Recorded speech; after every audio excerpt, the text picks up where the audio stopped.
The rain pounded against the roof of Lisa Carter's small cabin. Wind howled through the trees surrounding her home in the Oregon woods. Lisa sat at the kitchen table, looking over medical charts from the hospital where she worked as a nurse. Her 5-year-old daughter, Zoe, was asleep upstairs, clutching her favorite teddy bear named Snugglebug. Lisa rubbed her tired eyes. Since her husband died in military service 3 years ago, nights like these were the hardest. The cabin felt too big, too empty with just the two of them. A flash of lightning lit up the room, followed by a boom of thunder that shook the windows. Lisa jumped slightly, then laughed at herself. Another crash followed immediately, but this one was different. It wasn't thunder. It sounded like something massive had hit the ground in the forest behind their home.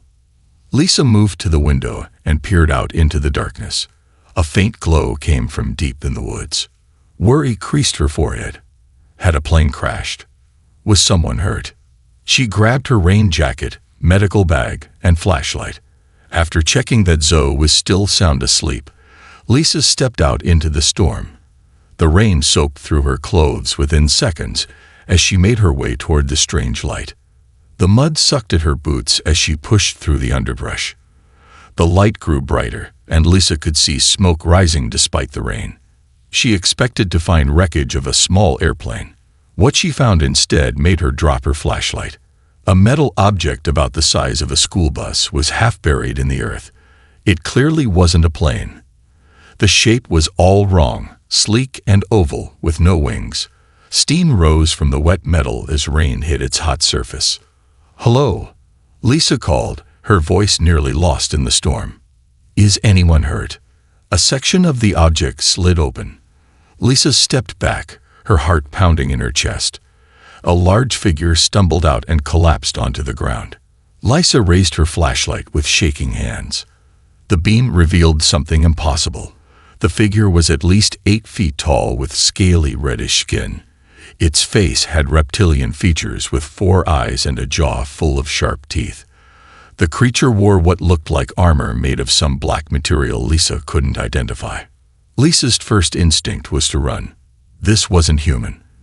This was something from another world. But then her medical training took over as she noticed the dark liquid pooling beneath the creature. It was injured and bleeding. "I must be crazy," Lisa muttered to herself as she cautiously approached. The creature's 4 eyes were closed. It was unconscious and breathing in ragged gasps.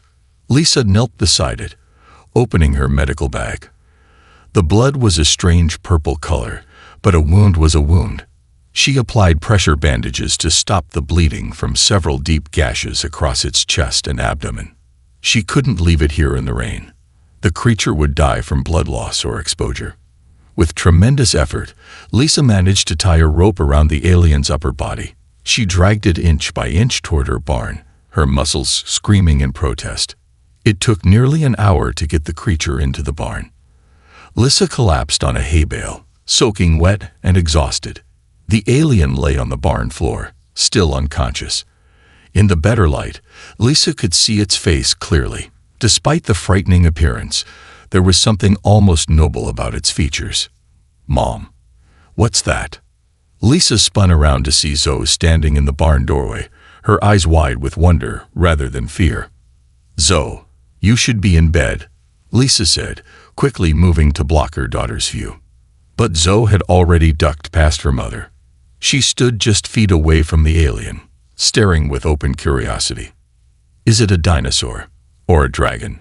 Zoe asked, excitement filling her voice. "No, honey.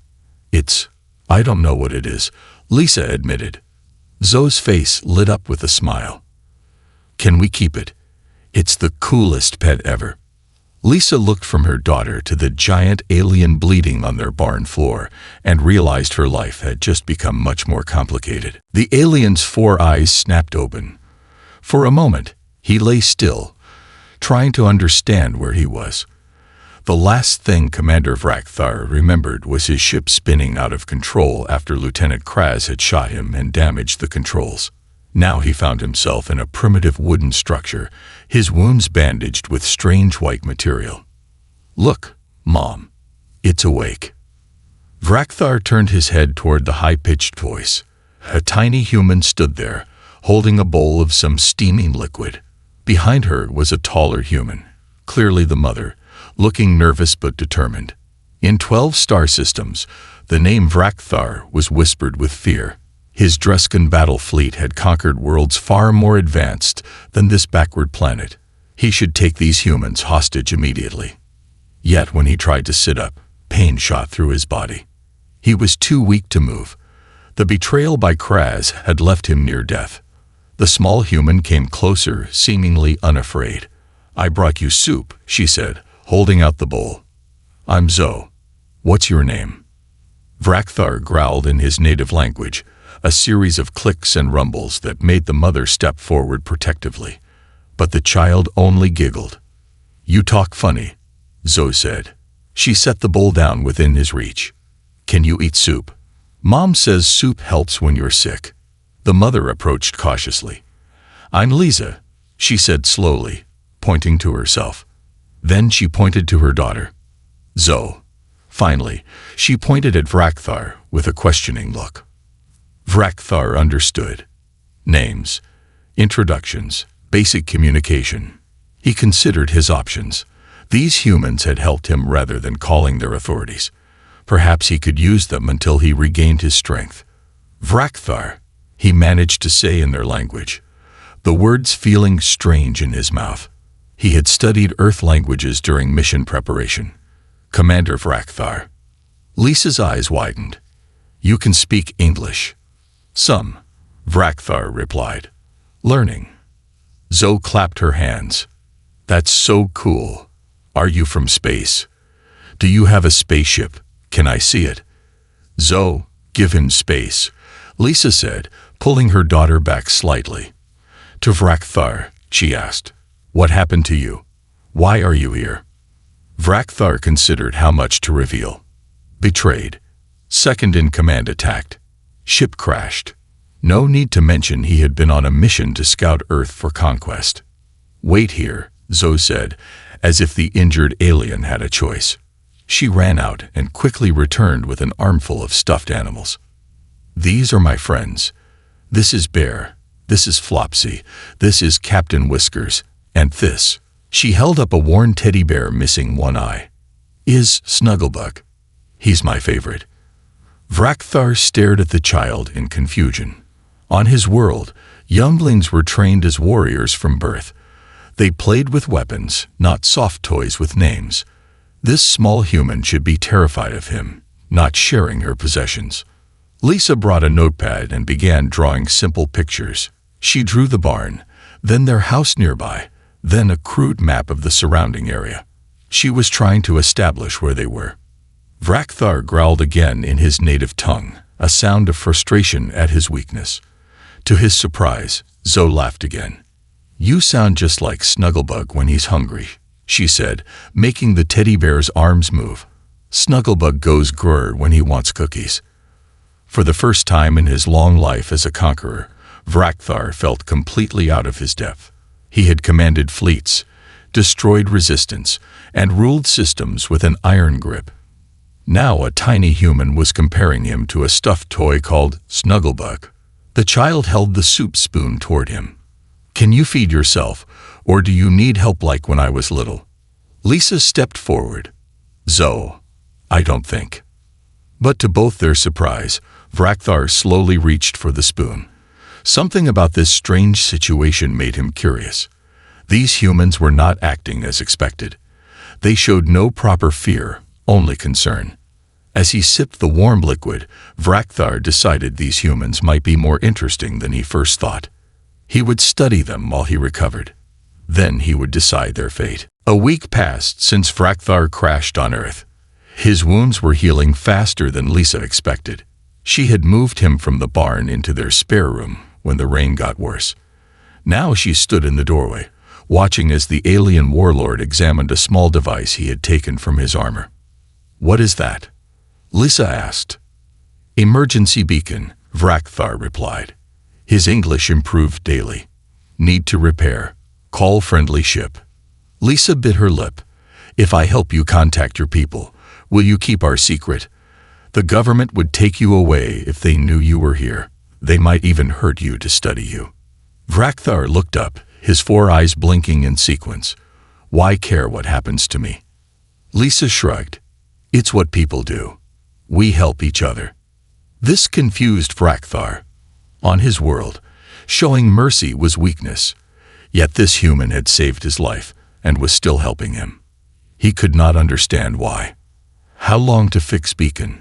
Lisa asked. Many days. Need tools. Need parts. Lisa nodded. I'll see what I can find. But you'll need to stay hidden. If anyone sees you. Understand, Vrakthar said. We'll stay inside. Later that day, a heavy box fell from the top shelf as Lisa tried to reach it. Before it could hit her, Vrakthar caught it with one hand. He had moved faster than any human could. Thanks, Lisa said, surprised. That could have hurt. Vrakthar placed the box on the table. Your roof leaks, he stated. I can fix. You don't have to. Want to help? Vrakthar interrupted. Not like being. What you say. Useless. The next morning, Lisa woke to find Vrakthar on the roof, working with tools he had found in the shed. By afternoon, the leak was fixed. He moved on to chopping firewood, splitting logs with his bare hands. Lisa watched him from the window. Why are you doing all this? Trade, he said simply. You help me, I help you. That evening, Zoe insisted Vrakthar join them for dinner at the table instead of eating alone in his room. The sight of the massive alien sitting at their small kitchen table, carefully using a fork that looked tiny in his clawed hands, made Lisa smile despite her worries.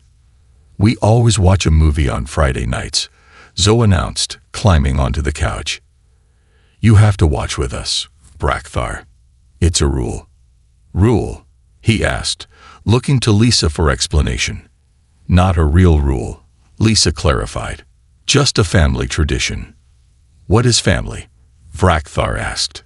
Zoe looked at him with surprise. You know, people who love each other and live together and take care of each other. Don't you have a family? Vrakthar shook his head. Dreskin raise young in training camps. No, family. That's sad, Zoe said. She patted the spot next to her. You can share our family while you're here. As they watched the animated film Zoe had picked, Vrakthar struggled to understand the point of the story. Why did these drawn characters sing? Why did the small humans in the audience value such things? That night, a loud crack of thunder woke the house. Minutes later, Vrakthar's door creaked open. Zoe stood there, clutching Snugglebug, her eyes wide with fear.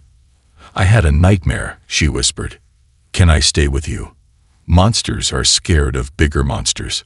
Vrakthar stared at the child. On his world, showing fear was forbidden. Yet this small human came to him. A real monster by her standards, seeking protection from imaginary ones. Not monster, he said awkwardly, but can stay. Zoe climbed onto the bed and curled up next to him, falling asleep almost instantly. Vrakthar remained perfectly still, looking down at the trusting child.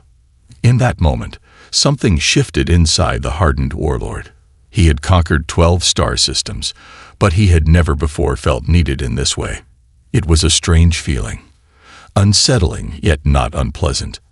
Outside, the storm raged on, but inside the small human dwelling, Commander Vrakthar of the Dreskin Empire found himself standing guard over a sleeping child and her one-eyed teddy bear. Lisa noticed the strange lights in the night sky first. They moved in patterns no normal aircraft would follow. When she mentioned them to Vrakthar, his entire body tensed. Bad, he said simply. Very bad. Is it your people? Lisa asked. Are they looking for you? Vrakthar nodded.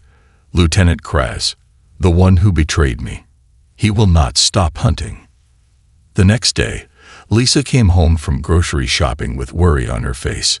People in town are talking about men in black suits asking questions. Government agents, they think.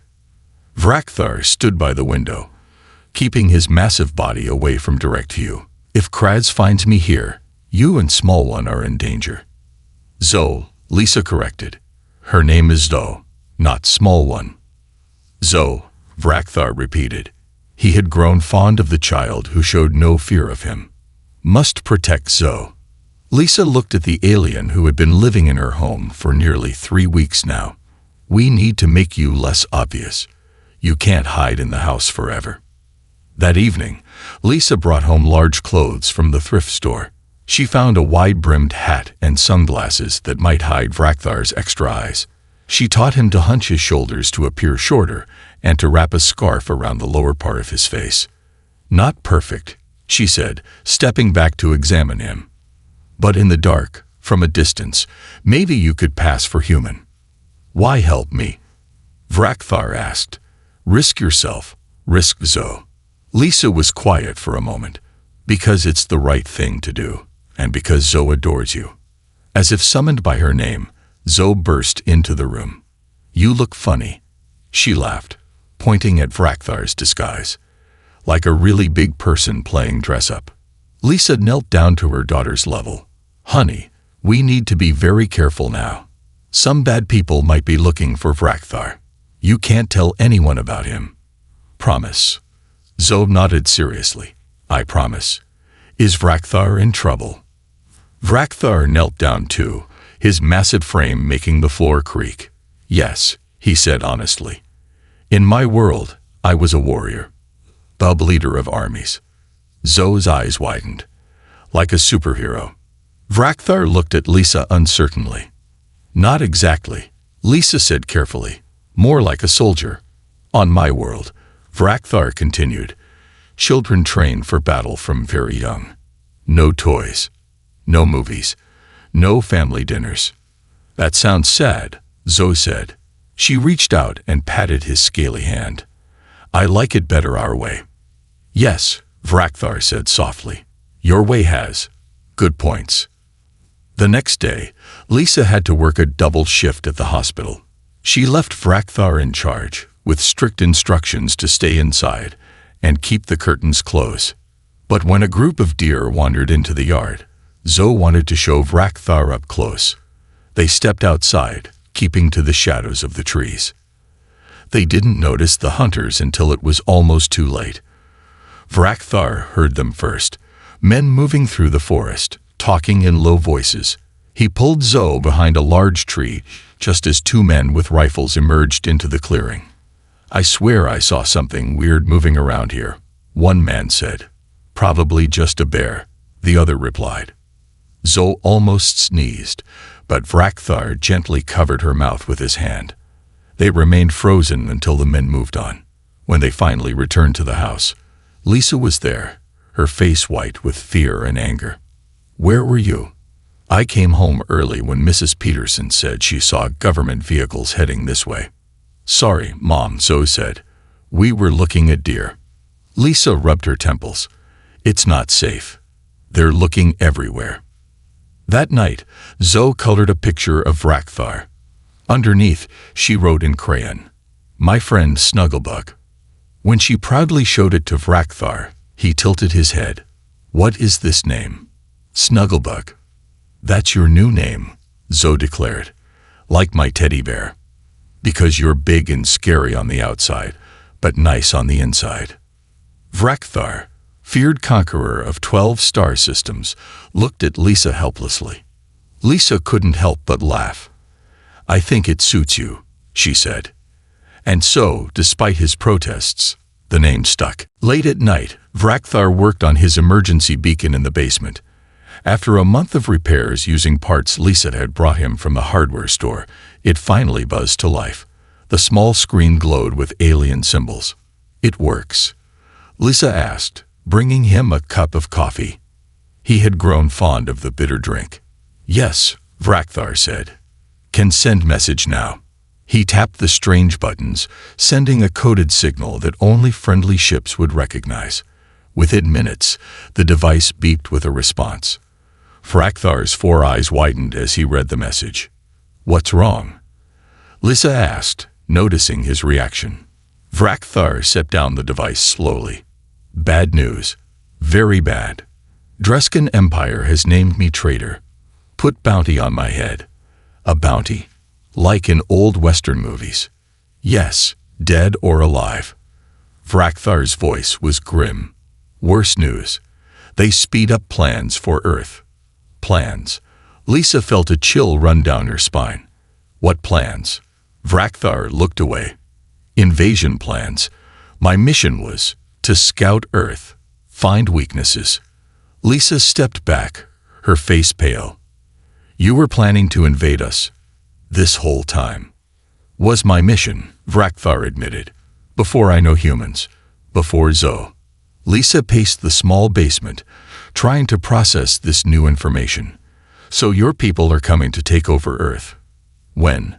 Soon. Message says fleet approaching solar system now. And what will they do when they get here? Lisa demanded. Vrakthar's voice was flat. Conquer. Take resources. Humans become workers or... He didn't finish the sentence. Or what?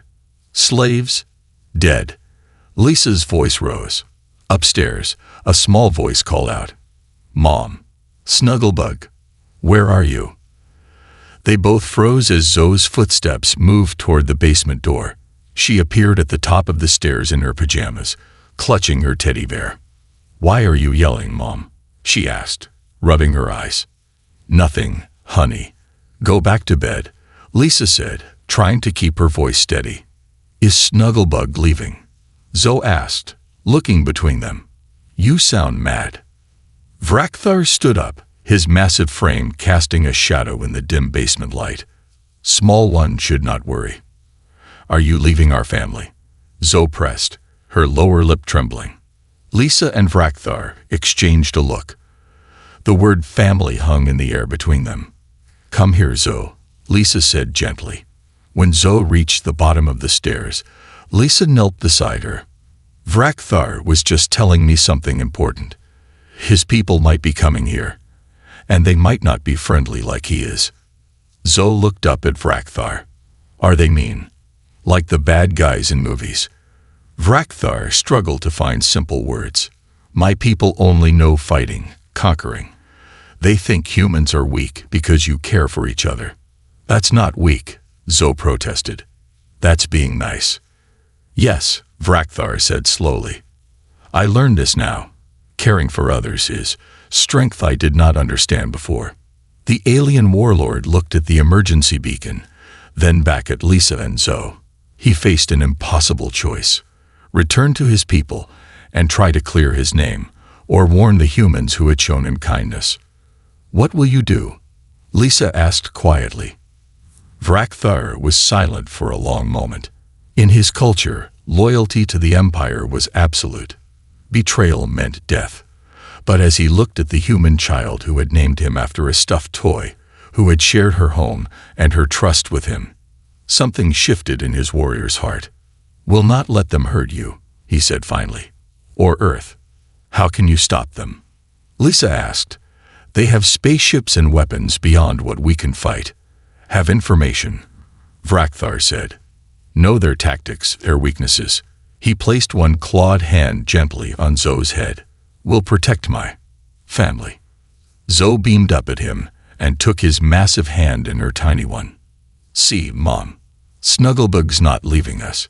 He's staying to fight the bad guys. Lisa looked at the unlikely pair, her small daughter and the alien warlord she had somehow tamed, and realized their lives had changed forever. The sky turned an unnatural purple color as three dark shapes appeared above the forest. Lisa looked out the window and felt her heart skip. The ships were smaller than she had imagined, about the size of buses, but their strange angles and glowing lights were clearly not human technology. They're here, she whispered. Vrakthar stood behind her, his massive frame tense. Hunting party, led by Kraz. Not full invasion yet. What do we do? Lisa asked. You take Zoe. Drive to town. Tell Pete. Pete was Lisa's neighbor, a retired sheriff who lived 2 miles down the road. She had carefully introduced him to Vrakthar the week before. After his initial shock, Pete had promised to help if trouble came. I'm not leaving you to face them alone, Lisa said. Must protect Zoe, Vrakthar insisted. No, came a small voice. Zoe stood in the doorway, her face unusually serious. We stay together. That's what families do. Before they could argue, the phone rang. It was Pete. Lisa, there are strange vehicles heading up your road. Military looking, but no markings. You got company coming. Thanks, Pete. Remember what we talked about. Lisa's voice was steady despite her fear. Already on it. My buddies and I will be there in 10 minutes. Just hold tight. Lisa hung up and turned to Vrakthar. Pete's bringing help, but those ships will be here before them. Vrakthar moved to the window again. His eyes narrowed as he spotted movement at the edge of the trees. Druskan soldiers. 5 of them. He pointed to a taller figure. That one is Kraz. Lisa grabbed her shotgun from the cabinet. I'll hold them off as long as I can. No, Vrakthar said firmly. Will surrender myself. Keep you safe. They'll kill you, Lisa said. Better than them hurting you or Zoe. The alien warlord walked to the front door, his decision made. But when he opened it, Lisa pushed past him, her shotgun raised. This is private property, she shouted at the approaching aliens. You're trespassing. The Druskan soldiers paused, surprised by the small human female standing protectively in front of their target. Kraz stepped forward. Unlike Vrakthar, he wore full armor, and his voice translator made his words sound metallic. Stand aside, human. We only want the traitor. He's not a traitor, Lisa called back. He's family. The alien soldiers looked at each other in confusion. Kraz laughed, a harsh sound through his translator. Commander Vrakthar has brainwashed you. He is a warlord who has conquered dozens of worlds. He kills without mercy. Not anymore, Lisa said. People can change. Vrakthar moved beside her. Kraz, he growled. This ends between us. Leave humans out of it. Too late for that, Kraz replied. He raised his weapon. The invasion begins with this territory. Suddenly, the sound of engines filled the air. 3 pickup trucks roared up the driveway, skidding to a stop. Pete jumped out of the first one, rifle in hand. With him were 7 men and women, a mix of veterans, hunters, and local police officers. What incarnation are those things? Pete shouted, seeing the aliens clearly for the first time in daylight. The unfriendly kind, Lisa called back. They want to take over Earth, starting with our town. Pete spat on the ground. Well, they picked the wrong town. The Druskan soldiers charged forward. Kraz fired his energy weapon, hitting one of the trucks. The humans scattered, taking cover and returning fire with their own weapons. Vrakthar pushed Lisa back toward the house. Get Zoe. Hide in basement. But you. We'll fight with humans, Vrakthar said. He picked up a heavy log from the woodpile, wielding it like a club. Know their tactics. Know their weaknesses. As Lisa ran inside, Vrakthar charged toward Kraz, roaring in his native language. The sound echoed through the forest, primal and fierce. This was not the roar of a warlord, but of a protector defending his home.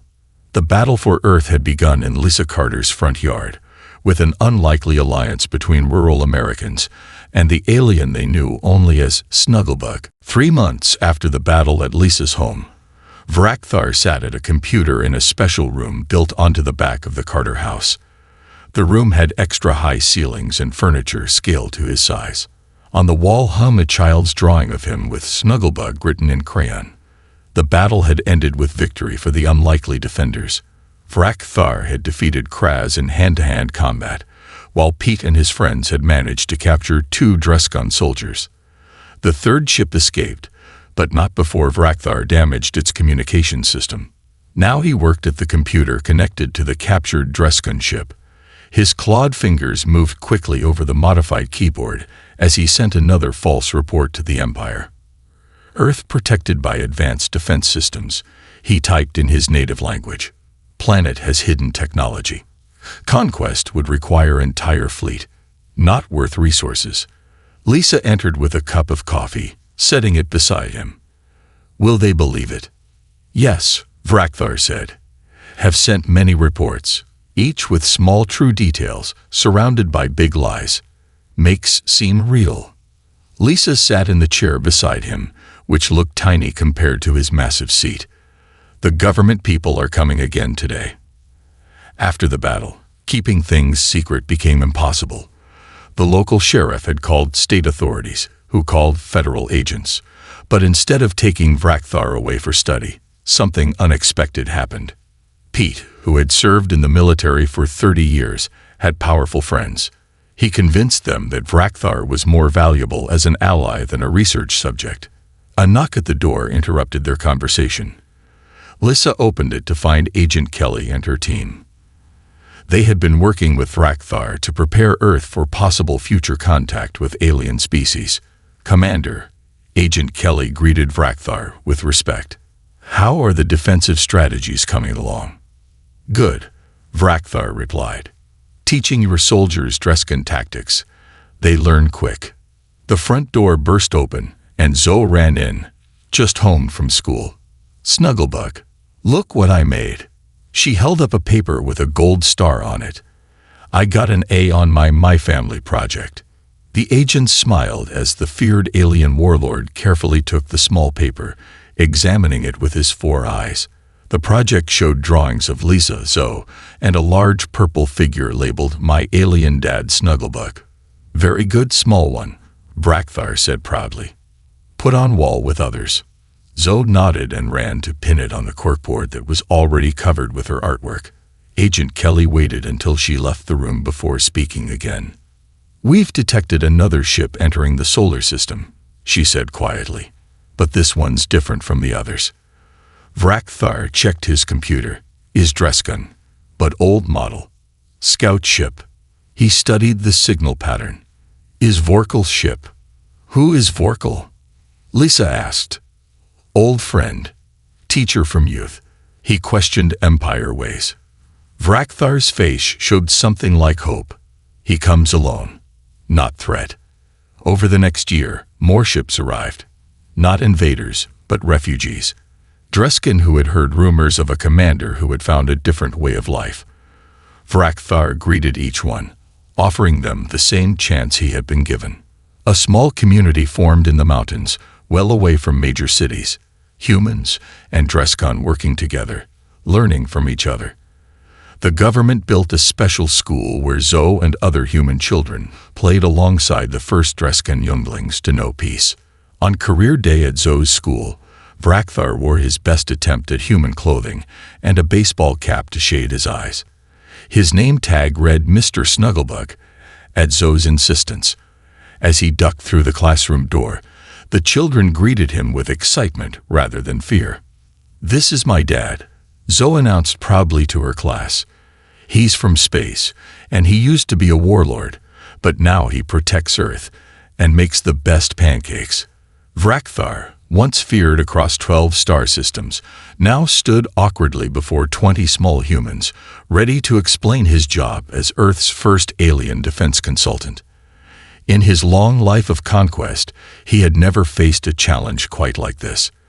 But as Zoe beamed up at him, he knew he had found something worth protecting in the most unlikely place.